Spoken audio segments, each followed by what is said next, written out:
시청자 여러분 안녕하십니까? 한 주간의 이스라엘과 중동에서 일어난 소식을 전하는 이스라엘 중동 리포트입니다. 전쟁도 불사하며 앙숙관계를 이어온 이스라엘과 팔레스타인 무장정파 하마스가 1년 가까이 암묵적 동맹관계를 이어가고 있습니다. 이슬람 극단주의자 단체인 살라피스트를 비롯한 여러 소규모 단체들은 호시탐탐 하마스의 자리를 넘보고 있습니다. IS의 지원을 받는 것으로 추정되는 이들 단체는 이스라엘에 관한 하마스의 대응이 너무 약하다고 판단해 이스라엘에 대한 로켓 공격도 직접 감행하고 있습니다. 이란 의회가 핵협상 타결안에 대한 최종 승인 권한을 사실상 포기했다고 이란 메흐르 통신 등이 현지 시간 21일 보도했습니다. 이란 의회는 최종 승인권을 포기하는 대신 즉각적인 대이란 제재 해제와 IAEA의 정규 사찰은 허용하되 군사 보안 시설은 제외한다고 의회는 강조했습니다. 미국 주도의 북대서양 조약기구 나토와 러시아가 각각 유럽 지역을 무대로 최신형 무기 배치 계획을 경쟁적으로 발표하면서 양측 관계가 냉전을 방불케 할 만큼 얼어붙고 있다고 워싱턴 포스트가 현지 시간 16일 보도했습니다. 푸틴 대통령은 이날 쿠빈카에서 열린 국제 군사기술 포럼 개막식에서 올해 신형 대륙간 탄도미사일 ICBM 40기를 추가 배치할 것이라며 가장 진보된 서방의 미사일 방어 시스템도 신형 미사일을 막기 어려울 것이라고 말했습니다. 첫 번째 소식입니다.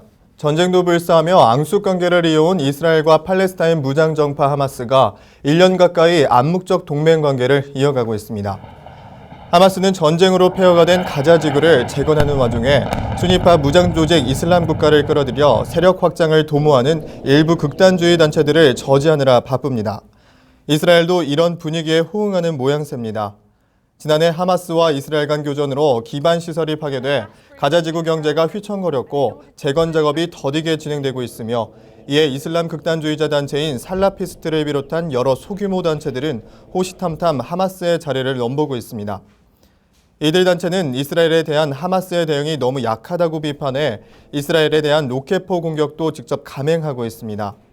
하마스를 직접 치기에는 아직 힘이 모자라 이스라엘을 건드리며 물리적 충돌을 자극하는 것입니다. 이스라엘군은 공식적인 언급을 피하고 있습니다. 그러나 익명의 당국자들은 이스라엘군이 충돌을 피하려는 하마스의 입장을 인지하고 있다고 말했습니다. 하마스에 가까운 가자지구의 정치 분석가 이브라임 알마드후는 하마스와 이스라엘 사이에 서로 공격하지 않기로 하는 암묵적이고 간접적인 합의가 있는 게 분명하다고 지적했습니다. 다음 뉴스입니다. 이란 의회가 핵협상 타결안에 대한 최종 승인 권한을 사실상 포기했다고 메흐르 통신 등이 현지 시간 21일 보도했습니다.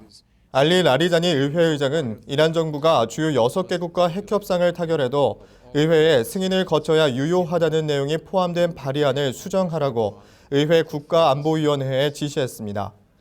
의회가 한 발 물러섬으로써 핵협상 타결안을 이란 내에서 승인권을 진 당사자는 국가안보 최고회의가 됐습니다. SNSC는 하산 로하니 이란 대통령의 의장을 맡지만 아야톨라 셰헤드 알리 하메네이 최고 지도자의 의중이 의사결정에 절대적인 영향을 미친 게 됩니다. 로하니 대통령은 이날 의회 연설에서 핵협상팀은 최고 지도자가 정한 틀에 따라 협상에 임하고 있다고 말했으며 이 법안은 이란의 핵주권과 기술을 보호한다는 취지로 지난 17일 의회에 제출됐습니다. 이란 의회는 최종 승인권을 포기하는 대신 이란 핵협상팀이 유엔과 미국, 유럽연합의 대이란 제재를 타결 당일 즉시 해제시켜야 한다고 요구했습니다. 아울러 핵협상에서 제재 해제의 조건인 국제원자력기구 IAEA의 정규 사찰은 허용화돼 군사 보안 시설은 제외한다고 의회는 강조했습니다. 평화적 목적의 핵기술 연구개발 역시 제한 없이 이루어져야 한다는 게 이란 의회가 정부에 요구한 조건입니다. 한편 라리자니 이란 의회의장은 이날 최고 지도자가 어떻게 결정하든 의회는 이에 따라야 한다고 강조해 의회를 넘어서는 최종 결정 권한을 가진 신정일치 국가의 단편을 보여주었습니다. 다음 뉴스입니다. 미국 주도의 북대서양 조약기구 나토와 러시아가 각각 유럽 지역을 무대로 최신형 무기 배치 계획을 경쟁적으로 발표하면서 양측 관계가 냉전을 방불케 할 만큼 얼어붙고 있다고 워싱턴 포스트가 현지 시간 16일 보도했습니다. 푸틴 대통령은 이날 모스크바 외곽 쿠빈카에서 열린 국제 군사기술 포럼 알미 2015 개막식에서 올해 신형 대륙간 탄도미사일 ICBM 40기를 추가 배치할 것이라며 가장 진보된 서방의 미사일 방어 시스템도 신형 미사일을 막기 어려울 것이라고 말했습니다. 전문가들은 최신형 ICBM RS-24 야르스를 푸틴 대통령이 언급한 최신형 미사일로 보고 있습니다. 2009년부터 실전 배치된 RS-24 야르스는 개별 조정이 가능한 3-4개의 핵탄두를 장착하고 최대 11,000km를 비행해 목표물을 타격할 수 있는 성능을 갖췄습니다. 푸틴의 발언에 앞서 전날 데보라리 제임스 미국 공군 장관은 유럽에 차세대 전투기 F-22 랩터를 배치하겠다고 밝혔습니다. F-22 랩터는 최고 속도 마하 2.5에 슈퍼크루즈 기능, 레이더 추적을 피할 수 있는 스텔스 기능, 기관포와 공대공 미사일, 유도폭탄 등을 갖추고 있으며 현존하는 전투기 중 최고의 제공권 장악 능력을 가진 것으로 알려져 있습니다. 푸틴 대통령이 밝힌 ICBM 배치 계획과 관련해 존 케리 미 국무장관은 미국과 러시아는 전략 무기 감축 협정에 합의했지만 반대 방향으로 나아가고 있다며 러시아의 ICBM 40기 추가 배치는 시대에 역행하는 일이라고 비난했습니다. 나토 역시 푸틴 대통령을 비난하며 미국과 뜻을 같이 했습니다. 옌톨 스텐베르크 나토 사무총장은 러시아의 위협은 정당화될 수 없다며 신형 미사일 추가 배치는 매우 위험한 일을 초래한다고 말했습니다. 이에 나토는 오늘 10월에서 11월 이탈리아와 스페인, 포르투갈에서 2만 5천여 명의 병력이 참가하는 대규모 군사훈련을 실시할 예정입니다. 다음 뉴스입니다. 시리아의 바사르 아라사드 정권이 올봄에만 민간인과 반군을 상대로 29차례의 화학무기를 사용했다는 주장이 제기됐습니다.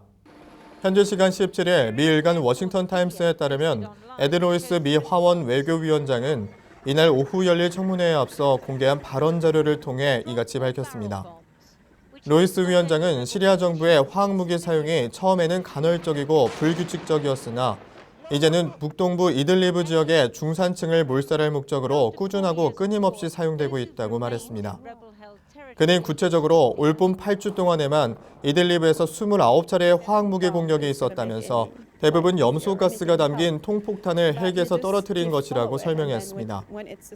염소가스는 화학무기 사용 및 보유를 금지하는 화학무기 금지 협정 CWC에 의해 화학무기로 사용되는 것이 금지됐으며 시리아 정부는 2013년 CWC에 가입하면서 화학무기 포기를 선언했습니다. 존 케리 미국 국무장관은 앞서 전날 보스턴 자택에서 한 영상 브리핑에서 시리아 정부가 민간인을 상대로 화학무기를 사용한 것이 확실하다며 국제사회의 인내가 한계에 달하고 있다고 경고했습니다. 지난달 유네스코는 팔미라 주변에서 이루어지고 있는 IS와 시리아 정부군의 전투에 대해 깊은 우려를 표명한 바 있습니다. 시리아 정부군은 15일에는 시리아 북부 도시 마라트 알-루만의 고고학 박물관에 폭탄을 투척해 값을 매길 수 없는 문화 유적을 파괴했습니다. 마이클 단티 보스턴대 고고학자는 고의적으로 유적을 목표로 삼아 공습을 한 것으로 봐서 바샤르 아라사드 시리아 대통령답다고 말했습니다. 이스라엘 중동 리포트 오늘 순서는 여기까지입니다. 시청해주신 여러분 고맙습니다.